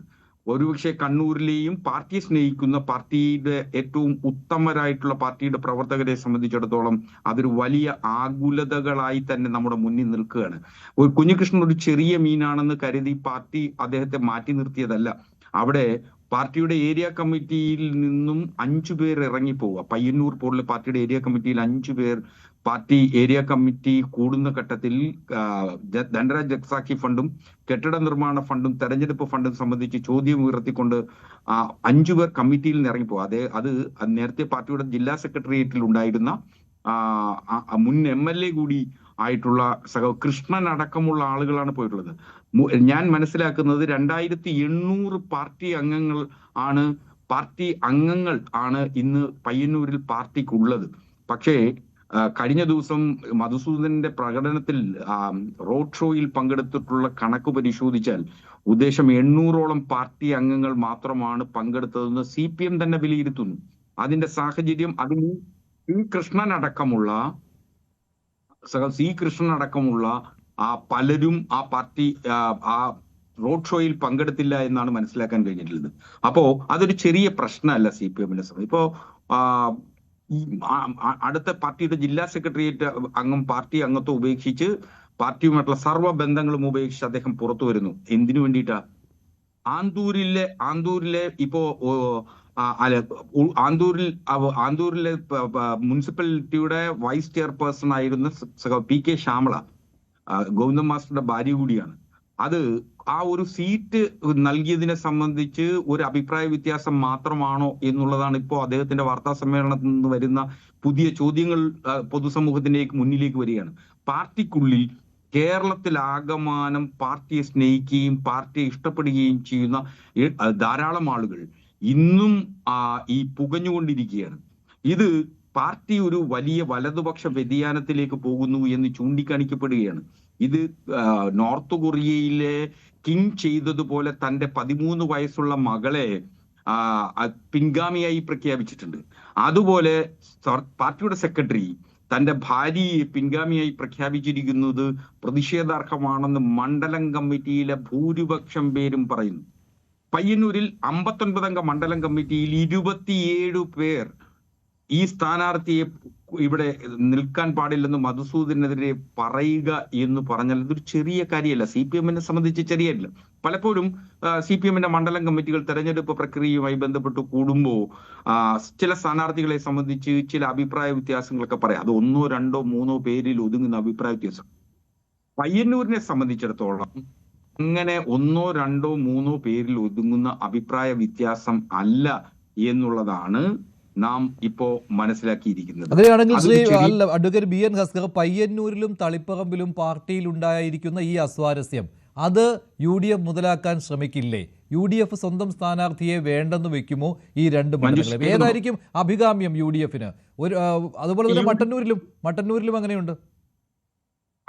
അല്ല, മട്ടന്നൂരിനെ സംബന്ധിച്ചിടത്തോളം കുറെ കൂടി LDF-നെ സംബന്ധിച്ച് കുറെ കൂടെ സേഫ് സീറ്റാണ് നിലവിൽ. കാരണം മട്ടന്നൂരിൽ നേരത്തെ UDF-ന്റെ ഘടകകക്ഷി കൂടിയായിട്ടുള്ള എന്റെ പാർട്ടിയായിട്ടുള്ള RSP ആണ് അവിടെ മത്സരിച്ചിരുന്നത്. ഇപ്പോ ചില നീക്കുപോക്കുകൾക്ക് ധാരണ ആവുന്നു എന്നാണ് കേൾക്കുന്നത്. ഒരുപക്ഷെ നാളെ കൊണ്ടത് ധാരണയാവാൻ സാധ്യതയുണ്ട്. അങ്ങനെയാണെങ്കിൽ മട്ടന്നൂരിന് പകരം പയ്യന്നൂർ സീറ്റിൽ RSP മത്സരിക്കുന്ന സാഹചര്യം ഉണ്ടാകും. അതാണ് മറ്റൊരു സാഹചര്യം ഉണ്ടാവുക. അല്ല, അങ്ങനെയാണെങ്കിൽ പയ്യന്നൂരിൽ RSP സ്വന്തം സ്ഥാനാർത്ഥിയെ നിർത്തുന്നതായിരിക്കുമോ അഭികാമ്യം, അതോ കുഞ്ഞികൃഷ്ണന് പിന്തുണ നൽകുന്നതായിരിക്കുമോ? അല്ല, നിലവിലൊരു സന്ദേശമായിരിക്കും നൽകേണ്ടത്. അത് പാർട്ടി RSP തീരുമാനിക്കേണ്ട, പാർട്ടിയുടെ സെക്രട്ടേറിയറ്റ് തീരുമാനിക്കേണ്ട കാര്യമാണ്. RSP അത് തീരുമാനം എടുത്തതിന് ശേഷം നാളെ അത് പ്രഖ്യാപിക്കും. അടിയന്തര സെക്രട്ടേറിയറ്റ് ഇന്ന് കൂടിയിട്ടുണ്ടെന്നാണ് ഞാൻ മനസ്സിലാക്കുന്നത്. തൊട്ടടുത്ത ദിവസങ്ങളിൽ അതിന്റെ തീരുമാനം പ്രഖ്യാപിക്കും. അപ്പോ അവിടെ ഒരു രാഷ്ട്രീയ ചിത്രം എന്ന് പറയുന്നത് കുഞ്ഞികൃഷ്ണന് പിന്തുണ കൊടുക്കുക എന്നുള്ളത് പോലെ തന്നെ മറ്റൊരു സ്ഥാനാർത്ഥി, RSPയുടെ സ്ഥാനാർത്ഥി ഉണ്ടാവുകയും ഈ രണ്ട് സാഹചര്യങ്ങളെ സംബന്ധിച്ച് ചർച്ച ചെയ്യുന്നതേ ഉള്ളൂ. അപ്പോൾ തളിപ്പറമ്പിൽ TK ഗോവിന്ദന് UDF പിന്തുണ കൊടുക്കും, അവിടെ കോൺഗ്രസ് സ്ഥാനാർത്ഥി ഉണ്ടായിരിക്കുകയില്ല. അല്ല, ഇപ്പൊ അമ്പലപ്പുഴയിൽ അതാണല്ലോ സംഭവിച്ചിട്ടുള്ളത്. അമ്പലപ്പുഴയിൽ സംഭവിച്ചതുപോലെ തന്നെ CPM വിമതരെ മുഴുവൻ ചേർത്തു പിടിക്കുന്ന സാഹചര്യമാണ് ഇപ്പോൾ നിലവിലുള്ളത്. കാരണം അത് അനിതര സാധാരണമായ ഒരു സംഭവമായി UDF വിലയിരുത്തുന്നത് കൊണ്ടാണ്. CPM നിന്ന് നടാടെ ആണ് ഇത്തരത്തിൽ ഒരു സംഭവം. 1967 സമാനമായ ഒരു പ്രതിസന്ധി CPM ഉണ്ടായിട്ടുണ്ടായിരുന്നു. അന്ന് നക്സൽബാരി മൂവ്മെന്റുമായി ബന്ധപ്പെട്ട് കേരളത്തിൽ CPM കണ്ണൂരിൽ തന്നെ വിദ്യാർത്ഥി യുവജന സംഘടനകളിലും പാർട്ടിക്കുള്ളിലും വളരെ കൃത്യമായ വലിയ വിപ്ലവ നീക്കങ്ങൾക്ക് വേണ്ടിയിട്ടുള്ള ശ്രമഫലം ഉണ്ടായിരുന്നു. അതൊരു വലിയ പ്രതിസന്ധിയായിരുന്നു. അന്ന് കണ്ണൂരിൽ തുടങ്ങിയ മൂവ്മെന്റ് പാർട്ടിയുടെ പ്ലീനം നടക്കുന്നിടത്ത് പോലും ഭൂരിപക്ഷം ഉണ്ടാകുന്ന തരത്തിലേക്ക്, പാർട്ടിയുടെ കണ്ണൂർ ജില്ലാ പ്ലീനത്തിൽ ഭൂരിപക്ഷം ഉണ്ടാകുന്ന തരത്തിലേക്ക് വിപ്ലവകാരികൾക്ക് സ്വീകാര്യം, നക്സൽബാരി മൂവ്മെന്റിനോട് സ്വീകാര്യതയോടുകൂടി അങ്ങനെ ഉണ്ടായി. മാത്രമല്ല, സഖാവ് ആര്യന്റെ നേതൃത്വത്തിൽ കണ്ണൂരിൽ നിന്ന് ആരംഭിച്ച് വയനാടിൽ ഒരു വാഹന ജാഥ എത്തുകയും ആ ജാഥ വയനാട്ടിൽ എത്തുമ്പോൾ ആ ജാഥയിൽ സഖാവ് ആര്യൻ അടക്കമുള്ള ആളുകൾ വിപ്ലവ പ്രസ്ഥാനത്തിലേക്ക് പോകുന്ന സാഹചര്യം ഉണ്ടായി. KSFന്റെ പാലക്കാട് സമ്മേളനത്തിൽ ഫിലിപ്പ് M പ്രസാദിന്റെ നേതൃത്വത്തിൽ ആ സമ്മേളനം വിപ്ലവകാരികൾ പിടിച്ചെടുക്കുകയും പിന്നീട് കൊല്ലത്ത് നടത്തിയ സമ്മേളനത്തിൽ സഖാവ് പിണറായി വിജയൻ സെക്രട്ടറി ആയിക്കൊണ്ടും സഖാവ് വൈക്കം വിശ്വൻ പ്രസിഡന്റ് ആയിക്കൊണ്ടും വീണ്ടും പാർട്ടി തിരിച്ചു പിടിക്കുന്ന സാഹചര്യമാണ് ഉണ്ടായിരുന്നത്. അതൊരു സമാനതകളില്ലാത്ത പ്രതിസന്ധിയായിരുന്നു. നക്സൽബാരി മൂവ്മെന്റുമായി ബന്ധപ്പെട്ട് കേരളത്തിലുള്ള ചൈനീസ് കമ്മ്യൂണിസ്റ്റ് പാർട്ടിയുടെ അനുഭാവമാണോ അതോ വളരെ കൃത്യമായി സോവിയറ്റ് യൂണിയനോടൊപ്പം നിൽക്കണോ എന്നൊരു വലിയ ചോദ്യത്തിന്റെ ഭാഗമായി നിന്ന വലിയ തരത്തിലുള്ള പാർട്ടിക്കുള്ളിൽ പൊട്ടിത്തിരണ്ട്. അതിനുശേഷം MVRന്റെ കാലഘട്ടത്തിൽ ബദൽ രേഖയ്ക്ക് പുറമെ അതിനുശേഷം MVRനെ പുറത്താക്കുന്ന കാലഘട്ടത്തിൽ ഉണ്ടായ പ്രതിസന്ധി അത് ഒരൊറ്റ വ്യക്തിയിൽ മാത്രം കേന്ദ്രീകരിച്ചിട്ടുള്ള പ്രതിസന്ധിയാണ്. MVRന്റെ കാര്യത്തിലാണെങ്കിലും അതുപോലെ തന്നെ സഖാവ് KR ഗൗരിയുടെ കാര്യത്തിലാണ്. പക്ഷെ ഇപ്പോ ഉയരുന്ന വെല്ലുവിളികൾ, ഇപ്പോ ഈ പാർട്ടിക്കുള്ളിൽ നടക്കുന്ന പ്രശ്നങ്ങൾ, പ്രതിസന്ധികൾ എന്ന് പറയുന്നത് അഴിമതിയുമായി ബന്ധപ്പെട്ടും സ്വജനപക്ഷപാതവുമായി ബന്ധപ്പെട്ടാണ്. ഒരു കമ്മ്യൂണിസ്റ്റുകാരനോ ഇടതുപക്ഷ അനുഭാവിക്കോ ഒരിക്കൽ പോലും അംഗീകരിക്കാൻ കഴിയാത്ത രണ്ട് ആരോപണങ്ങൾ ഉന്നയിച്ചുകൊണ്ടാണ് പാർട്ടിയുടെ പ്രധാനപ്പെട്ട നേതാക്കന്മാർ പാർട്ടിക്ക് പുറത്തേക്ക് വരുന്നത്. ശരി, ശ്രീ ഡോക്ടർ B ജയരാജ്, ഇതാണ് ഇവിടെയുള്ള വ്യത്യാസം. നേരത്തെ പ്രത്യയശാസ്ത്രത്തിൽ ഊന്നിയുള്ളതായിരുന്നുവെങ്കിൽ ഇപ്പോൾ അഴിമതി, സ്വജനപക്ഷപാതം, ഈ ഘടകങ്ങളാണ് കാരണമായിട്ട് വന്നിട്ടുള്ളത്. അപ്പോൾ മുമ്പ് പലതും പാർട്ടി കണ്ടതാണ്, പാർട്ടി അതെല്ലാം അതിജീവിച്ചിട്ടുള്ളതാണ് എന്ന് പറയുമ്പോൾ ഈ വ്യത്യാസം കൂടി മനസ്സിലാക്കണം. Doctor B Jayaraj.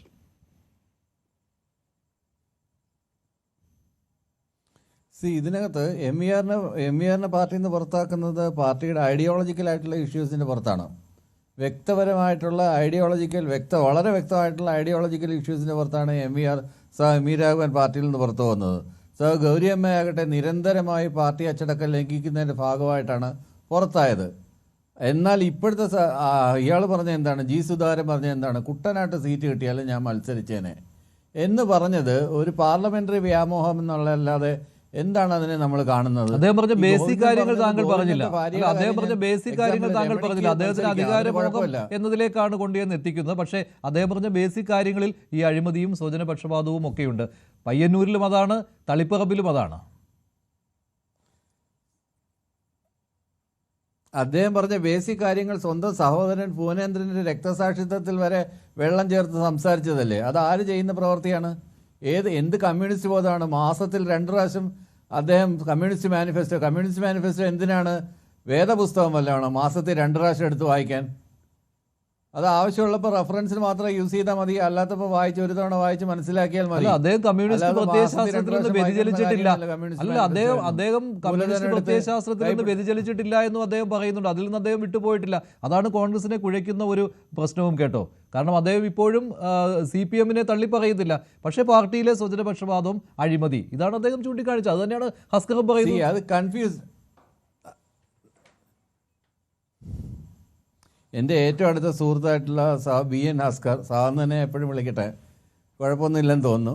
BN Haskar പിന്നെ പോയി കണ്ടിരുന്നു. ഞാൻ ഫേസ്ബുക്ക് പോസ്റ്റിലൂടെയാണ് കണ്ടത്. സുധാകരനെ പോയി കണ്ടിരുന്നു. പക്ഷേ ഏത് വലിയ സഖാവാണെങ്കിലും, ഇപ്പോൾ EMS ആയിക്കോട്ടെ, AKG ആയിക്കോട്ടെ, പിണറായി വിജയൻ ആയിക്കോട്ടെ, VS ആയിക്കോട്ടെ, പാർട്ടിക്ക് അനഭിമിതനായാൽ, പാർട്ടിക്ക് പുറത്തായി കഴിഞ്ഞാൽ പിന്നെ അങ്ങനെ നമുക്ക് കാണാൻ പറ്റും. അതാണ് പാർട്ടിയുടെ ഒരു അച്ചടക്കവും പാർട്ടിയുടെ ഒരു ഘടന എങ്ങനെയാണെന്ന് അറിയാത്ത ആളല്ല BN ഹസ്കർ. അദ്ദേഹത്തിന് അത് വളരെ കൃത്യമായിട്ട് അറിയാം. പിന്നെ അഭിപ്രായ വ്യത്യാസങ്ങൾ എല്ലാ കാലത്തും ഉണ്ടായിരുന്നു. അതുപോലെ റോസ ലക്സംബർഗ്, അങ്ങനെയുള്ള ഏത് കുഞ്ഞികൃഷ്ണനെയും തീർച്ചയായിട്ടും ഞാൻ അദ്ദേഹത്തിന് ഇരവരത്തൊരു സീറ്റ് RSP കൊടുക്കുന്നു. ചവറ മുതൽ ചവറ വരെ നീണ്ടു കിടക്കുന്ന വിശാലമായ RSP സാമ്രാജ്യത്തിന് കണ്ണൂർ ഒരു സീറ്റുണ്ടെന്ന് അറിഞ്ഞാൽ അറിയോ എനിക്ക് സമ്പാദിച്ചു തന്ന ഹസ്കറിനോട് 1000 നന്ദി ഞാൻ പറയട്ടെ. ഞങ്ങൾ കൊല്ലത്തൊക്കെ തമാശയ്ക്ക് പറയാറുണ്ട്, ചവറ മുതൽ ചവറ വരെ നീണ്ടു കിടക്കുന്ന വിശാലമായ RSP സാമ്രാജ്യം എന്ന്.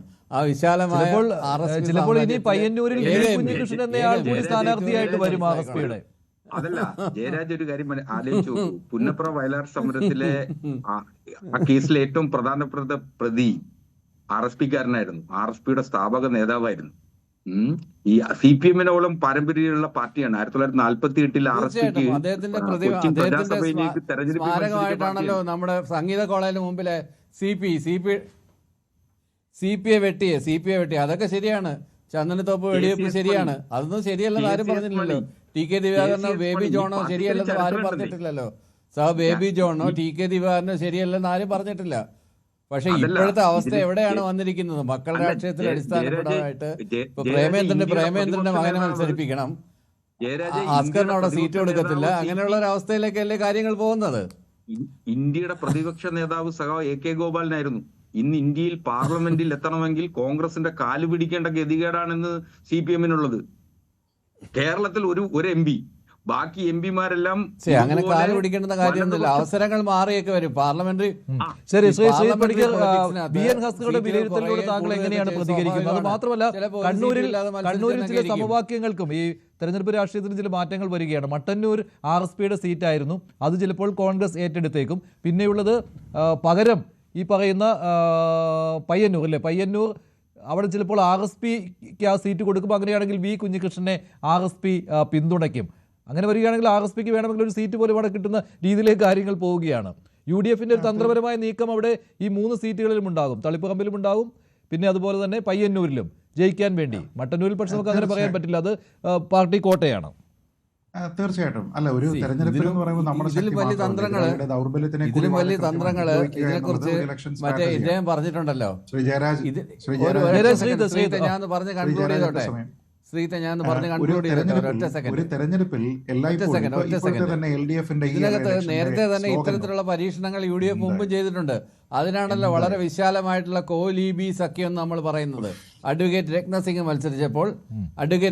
മത്സരിച്ചപ്പോൾ അങ്ങനെ പല സ്ഥാനാർത്ഥികളെയും ഇവിടെ നേമത്ത് മത്സരിച്ചപ്പോൾ നേമത്ത് ആദ്യമായിട്ട് താമര വിരിയിക്കാൻ അവസരം ഉണ്ടാക്കി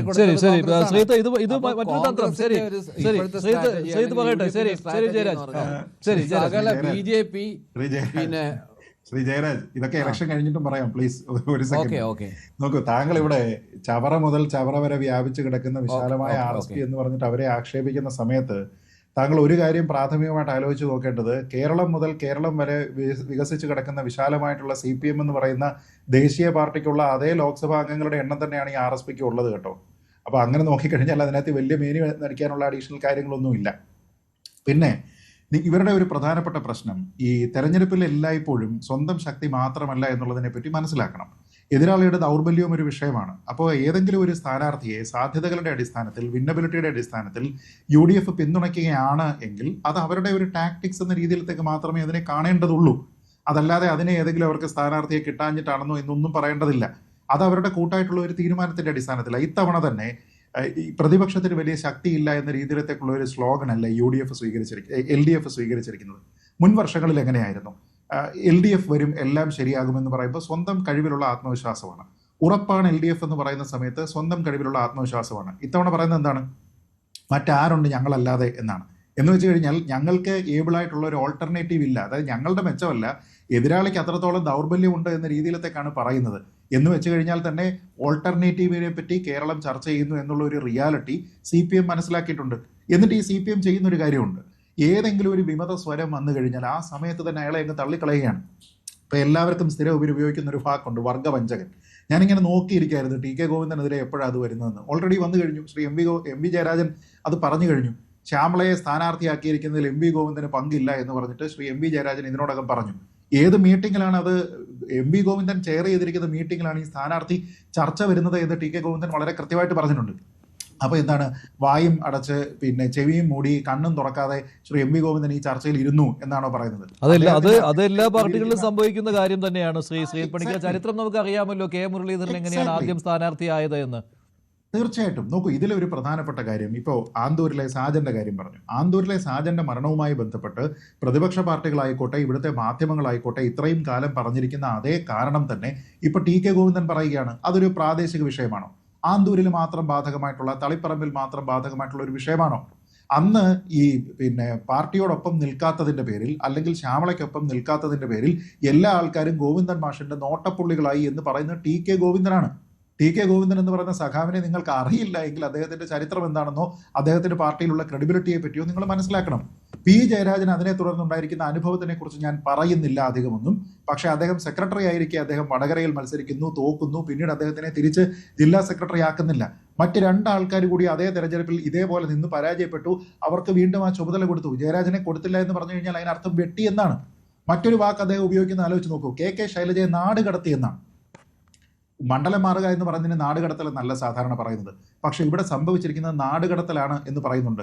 ഞാൻ പറഞ്ഞത് അതൊക്കെ പ്രാദേശികമായിട്ട് ഒരു അത് പാർട്ടിയിൽ നിന്ന് തന്നെ ഉയർന്നു വന്ന ശബ്ദങ്ങൾ തന്നെയാണ്. ശരി, ഞാൻ അവസാനിപ്പിക്കുകയാണ്. അതിനു മുമ്പ് ശ്രീ CK ഷാക്കിർ, നാളെ UDFന്റെ പട്ടിക പ്രതീക്ഷിക്കാമല്ലോ അല്ലേ?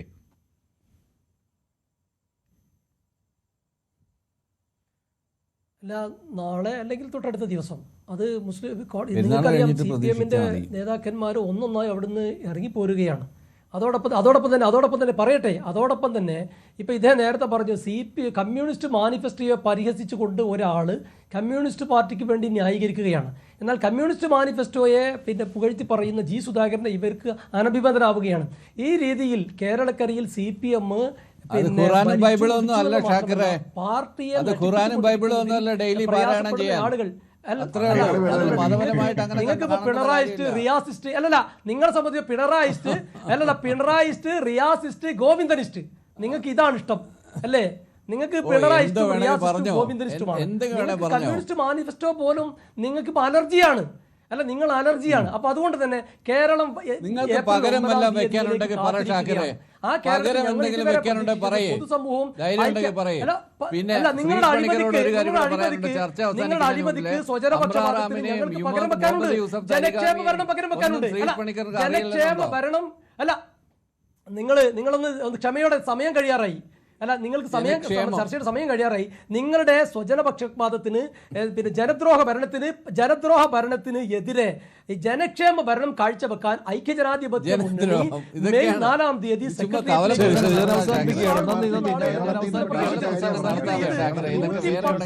അല്ലല്ല, ഇത് ഞങ്ങൾ പറയുന്നതല്ല. ഇത് ഞങ്ങൾ ഇപ്പൊ TK ഗോവിന്ദനും നന്ദി. ചർച്ചയിൽ പങ്കെടുത്ത എല്ലാവർക്കും ഇന്ന് ചോദ്യം ഇതായിരുന്നു, ആദ്യം സ്ഥാനാർത്ഥികളെ പ്രഖ്യാപിച്ചത് LDFന് ഗുണമാണെന്ന് 30% പ്രേക്ഷകർ, ഗുണമല്ല എന്ന് 65%. ഡിബേറ്റ് അവസാനിക്കുന്നു. നന്ദി, നമസ്കാരം.